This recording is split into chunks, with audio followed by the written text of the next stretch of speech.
ആരോഗ്യ സംരക്ഷണം മുൻനിർത്തി Kerala health system improvement programme നടപ്പിലാക്കാൻ മന്ത്രിസഭാ യോഗം നിർദ്ദേശം നൽകിയിരിക്കുകയാണ്. ലോകബാങ്കിൽ നിന്നും 2424 കോടി 28 ലക്ഷം രൂപ വായ്പ സ്വീകരിച്ചാണ് Kerala health system improvement programme നടപ്പിലാക്കുന്നത്. P4R മാതൃകയിലാണ് പദ്ധതി നടപ്പാക്കുക എന്ന് സർക്കാർ അറിയിച്ചിട്ടുണ്ട്.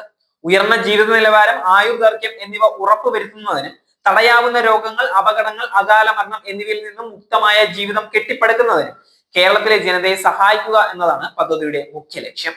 പദ്ധതിയിലെ എല്ലാ ഇടപെടലുകളും പാവപ്പെട്ടവരുടെ ക്ഷേമം ഉറപ്പുവരുത്തുന്നതായിരിക്കും.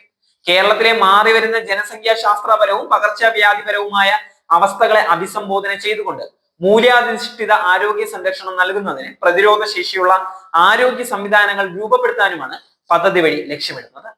സംസ്ഥാനത്തെ വിവിധ വകുപ്പുകളെ കൂട്ടി യോജിപ്പിച്ചുകൊണ്ട് കാലാവസ്ഥാ വ്യതിയാനം ഉൾപ്പെടെ ഉയർന്നു വരുന്ന ഭീഷണികളോട് ഫലപ്രദമായി പ്രതികരിക്കുന്നതിനും കേരളത്തിലെ ആരോഗ്യ വിതരണ സംവിധാനങ്ങളുടെ കാര്യക്ഷമത വർദ്ധിപ്പിക്കുന്നതിനും പദ്ധതി സഹായിക്കും. പകർച്ചേതര വ്യാധികൾ തടയുന്നതിനായി സമഗ്രമായ ഒരു ആവാസ വ്യവസ്ഥ വികസിപ്പിക്കുക, സംവിധാനങ്ങൾ ശക്തിപ്പെടുത്തുന്നതിലൂടെയും കാലാവസ്ഥാ വ്യതിയാനം സംബന്ധിച്ച മെച്ചപ്പെട്ട സമീപനങ്ങളിലൂടെയും ഉയർന്നു വരുന്ന ആരോഗ്യ ഭീഷണികളെ ചെറുക്കുകയും ക്രിയാത്മകമായി പ്രതികരിക്കുകയും ചെയ്യുക. ആംബുലൻസും ട്രോമ രജിസ്ട്രിയും ഉൾപ്പെടെ 24x7 അടിയന്തര പരിചരണ സൗകര്യങ്ങളുടെ കാര്യക്ഷമമായ ഒരു ശൃംഖല സൃഷ്ടിച്ചുകൊണ്ട് എമർജൻസി ട്രോമ കെയർ സേവനങ്ങൾ ശക്തിപ്പെടുത്തുക എന്നിവയും ലക്ഷ്യം തന്നെയാണ്. വയോജന സേവനങ്ങളിൽ തദ്ദേശ സ്വയംഭരണ സ്ഥാപനങ്ങളുടെയും കൂടി ഇടപെടൽ മുഖേന നിലനിൽക്കുന്ന വെല്ലുവിളികളും ഉയർന്നു വരുന്ന പുതിയ പ്രശ്നങ്ങളും പരിഹരിക്കുന്നതിനായി ആരോഗ്യ സംവിധാനങ്ങൾ പുനരാവിഷ്കരിക്കുക.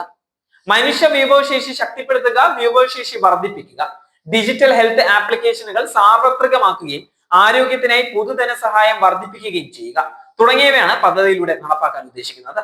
ദാരിദ്ര്യ രേഖയ്ക്ക് താഴെയുള്ളവർക്ക് കാര്യക്ഷമമായി സേവനങ്ങൾ നൽകുന്നതിൽ പദ്ധതി ഊന്നൽ നൽകുന്നതായിരിക്കും.